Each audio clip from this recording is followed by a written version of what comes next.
our enrollments at the university in America. It used to be for us to teach the first year Korean class, we had to beg the dean to have enough students to carry the class. But now we have 4 and 5 and 6 sections of 101 of 15 students. I started off to make the top 10 most interesting things about Korea. I realized that there are several things that are number one, like, and the is number one. China says, well, we were first with 1,000 years. Other countries select who is the best fighter and take over some territory. Korea's not like that. And Korea developed the system. It's very scientific, very clever. These 3 categories is what makes Korea an interesting place.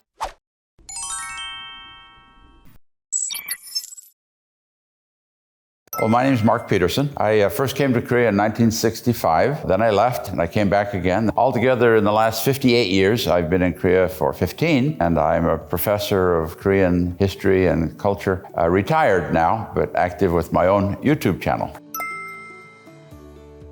Originally in my career, I considered it a great compliment if someone said, oh, you're just like a Korean. Oh, that's just like Korean. And I thought that was good. But late in my career, I discovered I have some advantage of looking at Korea as an outsider, recognizing the fact that I'm an American, not a Korean. And in spite of wanting to learn about Korea in a Korean way, I found there's a great advantage to looking at Korea as an outside person based on what I've learned about Korea. So as I was thinking about it, I thought I'm not the frog in the well, I'm the frog outside the well, meaning I'm the outsider looking at Korea from an outside perspective. On my YouTube channel, I get a lot of comments that say, 새로운 시선으로 한국 보는 거. You're looking at Korea from a new perspective. So that's why the frog is outside the well. Oh, yeah. 몇 개 읽어보겠습니다. 피터슨 교수님은 진짜 한국에 대해서 많이 알고 있고 관심도 많이 있으시죠. 한국 영화도 즐겨 보시고 여튼 한국에 대한 애착과 지식에 대단하신 분입니다.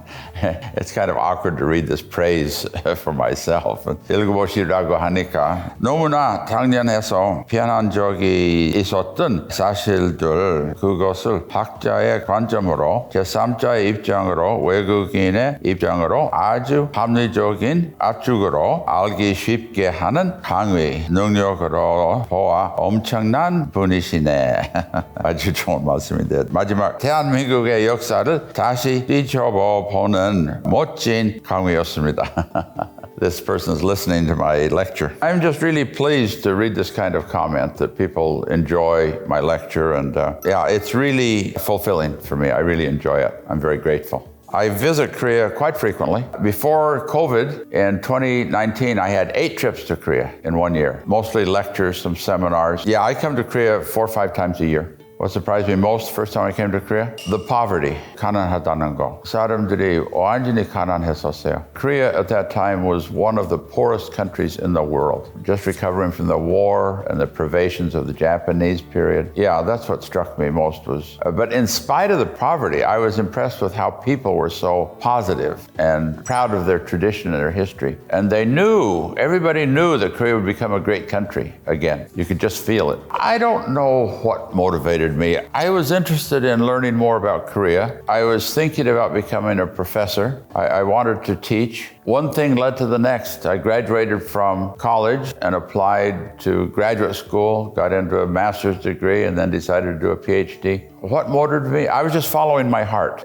doing what I felt was right. I really enjoy teaching American students about Korea. Korea is a fascinating place. When I first came to Korea, not many people were interested in Korea. It was so poor and downtrodden. A lot of people weren't interested. They thought it was a very bad place. But over the years, Korea has gradually become itself again. Korea was destroyed by the 20th century, by the Japanese privations and by the division in the Korean War. But since the recovery of Korea as Korea, I don't think of it so much as an economic miracle as Korea just returning to its own natural greatness. more and more people become interested in Korea. The K-pop phenomenon, the music phenomenon, the movie phenomenon is really attracting a lot of attention to Korea. When I first came to Korea, if you saw a foreigner on the street, he was an American. The Americans were the only people that came here, mainly through the government connection, some missionary connection. But now you see foreigners on the streets. There's all nationalities from all over the place that love to come to Korea. So Korea is a very attractive place, and more people are learning. The thing that's really interesting is our enrollments at the university in America have blossomed, have grown. It used to be for us to teach a first-year Korean class, we had to beg the dean to have enough students to carry the class. We needed 15, and we'd have 10 or 8, and we'd beg to carry the class, and the dean would say, okay, if you haven't got the first year, you can't do the second year, okay. But now, instead of begging to get one class of 15, we have 4 and 5 and 6 sections of 101 of 15 students. And that growth is an indication of the popularity of Korea among American students.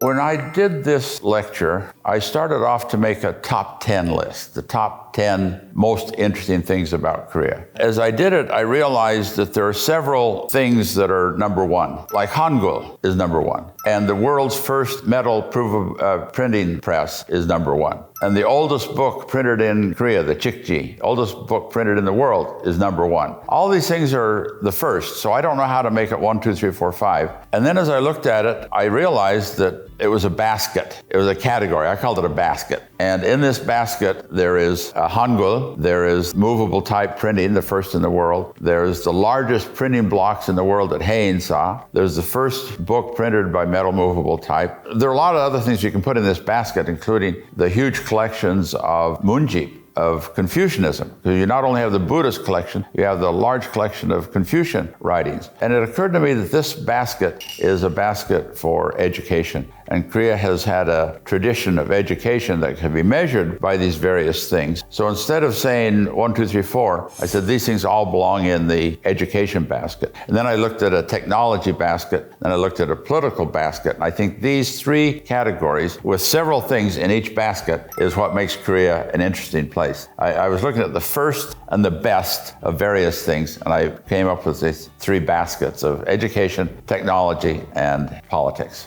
Well, this is a technical issue because Korea developed the first metal movable type, but the Chinese were using a movable type made of ceramics, and also wooden fonts. But wooden fonts and ceramic fonts can break. The metal movable type is eternal. It lasts forever, really. And so that's where Korea was unique. And China says, well, we were first with the movable type because we did ceramics and wood. But Korea says we were first because we developed the metal movable type. So yeah, China has an argument. China has a position. And we don't need to argue over petty things. We can say it's all together. East Asian printing, we could say. In my technology basket, what I was looking at was, again, Korea's claims to be the first metal movable type, the first metal-covered ship, the Kobuksan, the Eastern Shin's ship. And then you look at metal in Korea, and you see that Korea uses metal chopsticks and metal rice bowls. Oh, so that's something else. China and Japan don't use metal for their rice bowls and their chopsticks, but Korea does. So there's something about metal and metallurgy that I put in one basket because all these things are of metal. And then you bring it up to modern technology, and Korea has the largest shipyards in the world. That's metal again. And then Korea has developed other technology, selling cars, that's metal. Selling cell phones are made of metal. So that's my technology basket. There's something about metal that Korea is first and best in metallurgy and metal technology. When we talk about printing, you have to ask the question, why? Why are they printing? What are they printing? What's the purpose? And of course, some of the earliest printing was for Buddhist technology. But the point of all of the technology is education. And Korea has a marvelous education tradition. It's 1,000 years of selecting scholars to serve in the government. Other countries select who is the best fighter, who can kill the most people with their sword and take over some territory. Korea's not like that. Korea has had a centralized government, a stable, peaceful government for 1,000 years. And the core of the government is to select people to serve in the government by education, by how well they can write an exam answer. It's marvelous. It's a marvelous thing. Hangul is really a marvelous alphabet. It's the only alphabet in the world where we know the name of the creator, the day it was created, the purpose it was created, the technology used in creating it, what the symbols mean. They're all pictures of sounds that are being made. And it's the only alphabet that's celebrated on a national holiday. Now, there is another language that's invented by a person, but it doesn't have all these other qualities, and that's the Cyrillic alphabet used in Russia. That was invented by Saint Cyril. But that letters are not formed in a shape of the way the sound is made. So Hangul is really unique in that the letters represent how the sound is made. So it's very scientific, very clever. Another thing that King Sejong did in developing the alphabet was he, separate from China and Japan, which don't understand consonants and vowels. Sejong understood consonants are consonants and vowels are vowels. You don't have that in Japanese. You don't have a separation of consonant and vowels. You just have syllables. And in Chinese, the idea of consonant and vowel is not there. So King Sejong is very, very clever to say, oh, there are consonants and there are vowels, and here's how we can put them together. The American educational system is not as good as the Korean system. The Korean educational system is, by all measures, more successful. Now, people are very critical of the educational system of Korea.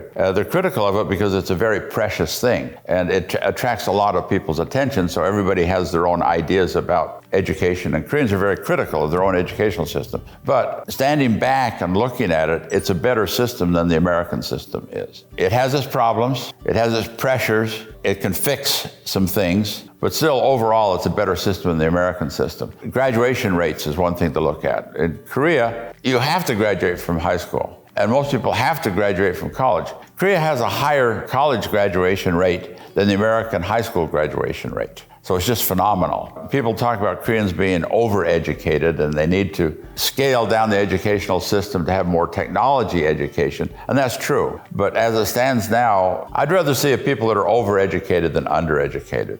And America, frankly, we're undereducated. Yeah, Korea has the highest high school graduation rate in the world. It's higher than the United States by a long ways. The statistics are quite easy to find, the graduation rates. In America, it's usually by state, and some states have much better graduation rates than other states do. But overall, Korea has a much better rate than the best state in the United States. And then you've got a better college graduation rate. Korea has a very high college graduation rate. So I'm very proud of the Korean educational system. And you want to know why? It's 1,000 years of tradition. A lot of people think the educational fervor comes out of the 20th century to rebuild the country and to economically progress. Well, that's part of it. But before the 20th century, Korea had a great educational system that goes back for 1,000 years. And Korea developed the Sunbi system. Now, it wasn't universal education. You know, you can criticize that. The women weren't educated. You can criticize that. But in a pre-modern setting, in any country, only a few people are educated, and it's usually the men. And in that regard, Korea really did an outstanding job. You educate the Sunbi, and the Sunbi qualifies for the government position. And it was a marvelous system which fostered an idea of education.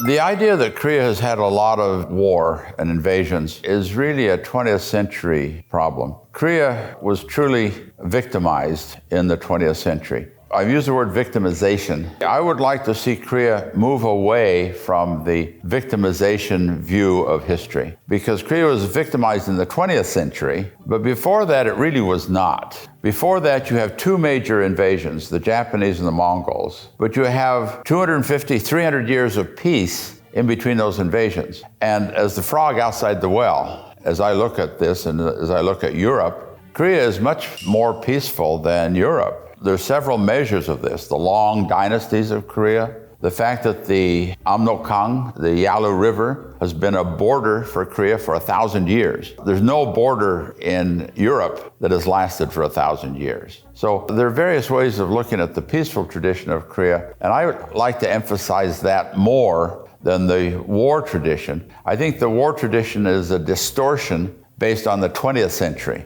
Whereas if you look at the long history of Korea, There are many, many periods of peace and just short periods of war. But the idea that Korea has had 900 invasions, and you hear that, is ridiculous. And it's sort of a victimized idea that, oh, we've been picked on, we've been beaten up, we're such a poor country. And I think Korea should move away from that idea. The Imjin War was a terrible war for Korea. The Japanese came in and killed somewhere between 2, maybe even 4 million people. They captured people and took artisans, ceramicists away to Japan. And when Koreans talk about the Imjin War, they talk about the war as if Korea lost. Well, they lost a lot of people, but Korea won the war. Japan lost, and Korea was victorious. Why were they victorious? It was a terrible idea from Japan in the first place. They had no reason to try to conquer Korea, just greed. You know, it's interesting. We have the case of Kim Chung-sun, who was a samurai in Japan. And when he and his group of samurai, about 3,000 men, his army, when they came to Korea, he said, this isn't right. And he changed sides and fought for the Korean side. So Korea was on the right side of that war. And the Japanese were wrong in the first place, wrong and murderous and destructive. And so Korea won the war, but they suffered a lot in the process. One of the reasons that Korea defeated Japan in Japan's invasion was the brilliance of Yi Sun-shin. Yi Sun-shin was a marvelous, marvelous person who was very smart. He was misunderstood. The king replaced him at one point. He heard a bad report and replaced him. And then he realized it was a bad report, put Yi Sun-shin back in, and he was victorious at the sea again. One reason he was victorious is he had these great turtle ships that had metal plates on the top. And the importance of these metal plates was not that it kept the ship from being sunk, because ship warfare at this point was not a matter of sinking the other ship. The idea was to board the other ship, kill the sailors, and then take over the ship as your own. It was harder to sink the ship. They didn't have that much cannon fire. They had cannons,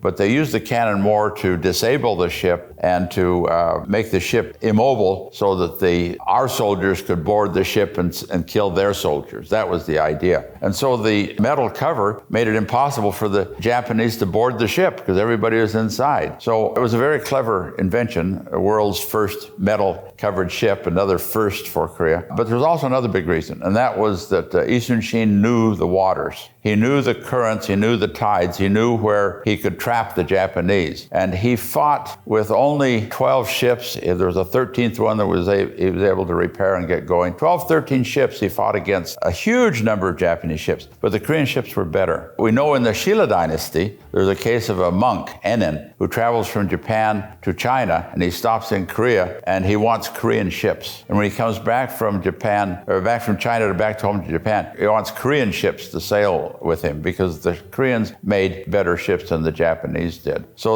on the warfare, on the seas, the few Korean ships were stronger than the many Japanese ships. And Yi Sun-shin was a genius at organizing the battles so that they had the advantage. He had this crane's wing formation where he'd trap the Japanese. So it was more than the metal ships, it was the strategy and knowing the oceans and these kinds of things, the currents, because we've got a huge tide on the southwest coast. Yi Sun-shin was very, very clever about that. There's some good movies that have come out about that recently.